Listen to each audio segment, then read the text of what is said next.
بسم اللہ الرحمن الرحیم۔ حسن اختر آج پھر یوسف کسی دوست کے استقبال کی تیاری میں مصروف تھے اور خوشی مسرت میں کچھ گنگنا رہے تھے۔ اچانک نازیہ کی ناراضگی بھری آواز نے سر و تال کا ماحول خراب کر دیا۔ یوسف چونک اٹھتا ہے، دیکھتا ہے نازیہ اپنے کپڑے سمیٹ رہی ہے۔ وہ سوالیہ نظروں سے نازیہ کی جانب دیکھتا ہے۔ تم کہاں جانے کی تیاری کر رہی ہو؟ نازیہ، آپ اپنے مرتبے کو برقرار رکھیے، معاشرے اور دوستوں میں اپنے اسٹیٹس کا خیال رکھیے۔ میں نے کہاں جانا ہے؟ جب آپ 2 دن کے لیے گھر نہیں ہوں گے تو بہتر ہے میں امی کے ہاں چلی جاؤں گی۔ نازیہ کے لہجے میں قدرے طنز اور ناراضگی کا ملا جلا تاثر تھا۔ یوسف اپنی صفائی میں وہیں پرانا مکالمہ بولنے لگا، لیکن نازیہ نے سنی انسنی کرتے ہوئے کمرے سے نکل گئی۔ شاید وہ مکالمہ اب اتنا پرانا ہو چکا تھا کہ اپنی افادیت کھو چکا تھا۔ دراصل دونوں کی شادی کو 5 سال ہو چکے تھے اور یوسف کی فطرت کچھ عجیب سی تھی۔ وہ معاشرے اور دوستوں کے مابین اپنا مرتبہ قائم رکھنے اور اپنی تعریفیں سننے کا ایسا عادی تھا کہ ساری تنخواہ اس مقصد پر اڑا دیتا تھا۔ 5 سالوں میں سوائے 1-2 جوڑے کپڑوں کے اس نے نازیہ کو ہمیشہ اچھی شاپنگ کے سبز باغ دکھائے اور وہ ابھی تک جہیز کے کپڑے اور جوتے پہن رہی تھی۔ ہر ماہ یوسف نازیہ سے وعدہ کرتا کہ میں تجھے شاپنگ پہ لے کے جاؤں گا، مگر عین وقت پر کوئی ایسی پارٹی آ جاتی کہ نازیہ کے ساتھ کیا گیا وعدہ وفا نہ ہو پاتا۔ آج بھی کچھ ایسی ہی صورتحال تھی۔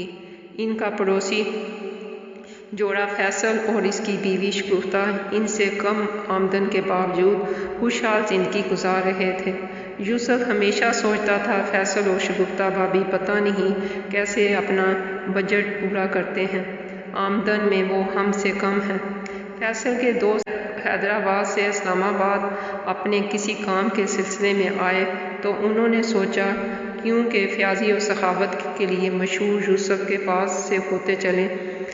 2-3 روز تک انہوں نے اسلام آباد قیام کیا اور فیصل کی مہینے بھر کی کمائی اخراجات میں صرف ہو گئی۔ ان کی منہ زبانی اپنی تعریفیں سن کر یوسف خوشی سے کھل اٹھا۔ دوستوں کے الوداع ہونے کے بعد جب وہ گھر آیا تو دروازے پر تالا پڑا دیکھ کر چونک اٹھا۔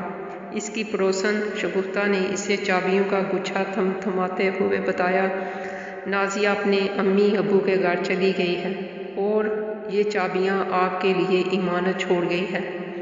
یوسف نے گھر کھولا اور اپنے بیڈ روم میں آرام کی غرض سے لیٹ گیا۔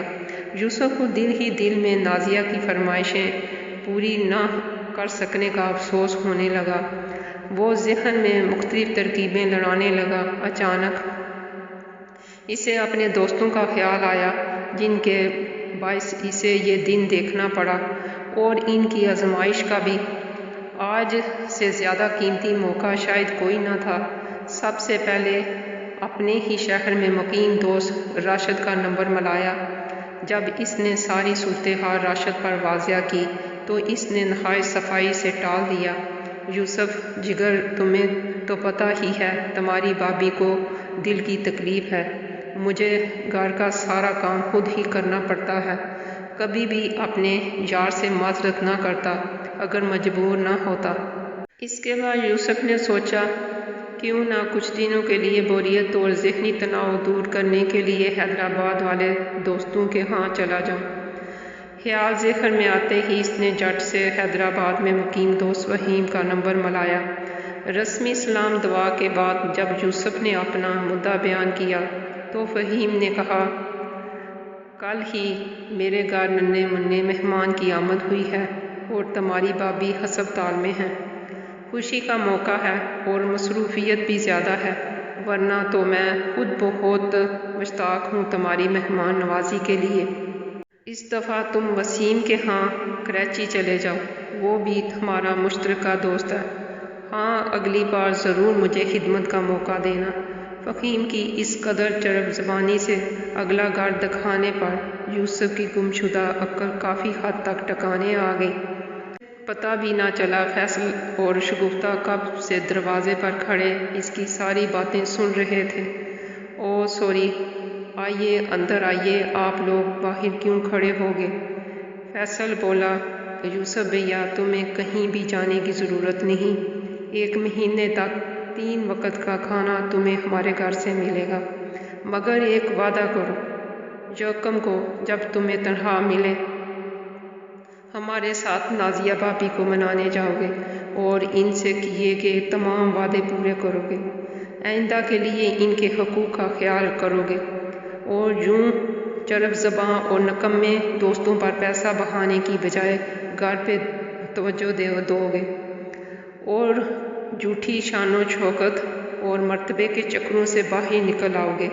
یوسف نے فیصل کی تائید میں سر پھیلا دیا، جیسے کہہ رہا ہو واقعی ہمسایہ ماں جایا ہوتا ہے۔ وہ گھڑی آ پہنچی جس کا سب کو انتظار تھا۔ 1 تاریخ آ گئی، یوسف کو تنخواہ مل گئی۔ چھٹی کے بعد وہ اپنے ہمسایہ جوڑے کے ساتھ نازیہ کے امی کے گھر روانہ ہوا۔ معمولی تکرار کے بعد یوسف کی ساس ماں نے نازیہ کو اس کے ساتھ بھیجنے پر آمادگی ظاہر کر دی۔ دراصل شگفتہ نے فون پر نازیہ کو ساری بات بتا دی تھی۔ چاروں لوگ بازار گئے۔ یوسف نے نازیہ کو جی بھر کے شاپنگ کرائی اور گھر آ گئے۔ اگلی صبح جب فیصل اور شگفتہ یوسف کے گھر آئے تو کیا دیکھا کہ نازیہ برتن دھو رہی ہے اور یوسف اس کی مدد کر رہا ہے۔ یوسف کو کامیاب زندگی کا راز پتہ چل چکا تھا کہ دنیا میں مرد کی سب سے بہترین اور وفادار دوست اس کی بیوی ہے اور اصل شان اور مرتبہ بیوی کے حقوق پورے کرنے کے بعد ہی ملتا ہے۔ پرسکون زندگی کے راز سمجھانے کے لیے اس نے اپنے پڑوسی جوڑے کو تشکر آمیز نظروں سے دیکھا جو ان کو شام کے کھانے کی دعوت دینے آئے تھے۔ ہمارے معاشرے میں کتنے ہی ایسے یوسف ہیں جو ظاہری شان و شوکت پر اپنی ساری کمائی صرف کر دیتے ہیں اور ایسے رشتوں کو نظر انداز کرتے ہیں جن کے حقوق پورے کرنا ان کا فرض ہوتا ہے۔